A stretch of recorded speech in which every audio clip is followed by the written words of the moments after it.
Today I just want to talk to you about leadership and teamwork. I've been in corporate America well over 20 years. I've seen a lot of things. In most organizations I go to, I move up in leadership, so I'm able to witness a lot of things. And one thing that I see most of the time is that leadership and teamwork don't work hand in hand a lot of times.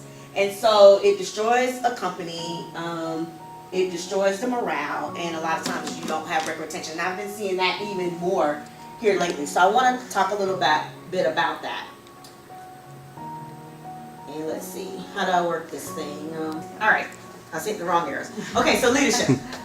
Leadership. So when I was younger, I always wanted a red Mustang. They were fast, they were cute, and I just thought they were overall just sexy. And I loved the car, right? And when I think about leadership, this is what I think about the red Mustang, right? Leadership gets all the accolades. Leadership gets all the glory. Everybody's like, oh, the company's great, the company's amazing. So the CEO, the COO, the CFO, all those people, right, are attending all the big functions and meeting all the other leadership. And so we look at this red car and we think, that's leadership. That's leadership. But one thing that we forget is that a red car is just a red car. It doesn't move, it doesn't go anything without the parts. And so when I was looking up cars, and I found something that was astonishing, that a single car has about 30,000 parts. And I was like, oh my gosh, 30,000 parts to make it work. If one thing is off, it doesn't work. And so this is what we learned about a team. A car needs an engine, alternator, battery, spark plugs, water pump, brakes, and more, right? And this is what the team is. The team is the engine that makes the beautiful car run.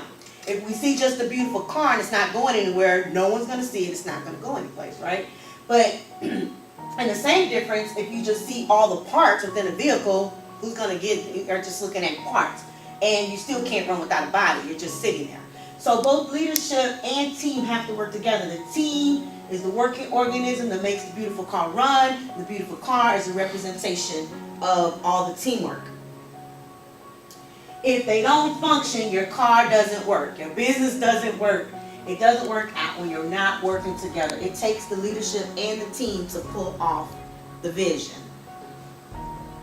Leadership and team working together gets the business moving. It moves you forward. You don't go stagnant. You move forward. And Henry Ford said you can't build a reputation on what you're going to do. You have to do it. It's not about what you're going to do, but what needs to be done. And that's what it takes with leadership and teamwork. Every person is important. Leadership and teamwork must work hand in hand if the desired result is to be successful. I think we all have an understanding of our different roles and our different functions, then we are a more successful unit when we do that. It's all about building relationships. I am big and a firm believer on relationships. Building them externally as well as internally will move you forward. So building relationships. I found three main important things that I know that I've used in building relationships. First, seek to understand. I think in many cases with leadership and team members, a lot of times we'll pass things off, just expect people to do it. We don't seek to understand what their position is. Especially in the organization that I'm in now, I have to go to a lot of different areas in order to get things done.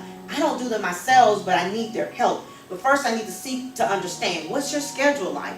What do you have going on? Or I'll acknowledge, I know you're extremely busy. I really need this. Here's my situation. So I'm seeking to understand what's going on with them, and I'm building a relationship at the same time. Be thankful. Thanks goes a long way. So many of us forget to say thank you. And I think many times, and what leaders can learn is leaders figure that they should only say thank you when you do a job well, above and beyond. But that's not so. Just a person showing up on time, being excited about work, doing their job, I think that you can say, thank you for having a great day today. Thank you for getting the job done. Being thankful builds relationships. People remember that. When you say thank you, or you say I appreciate that, it goes a long way, and they'll be willing to help you along the way.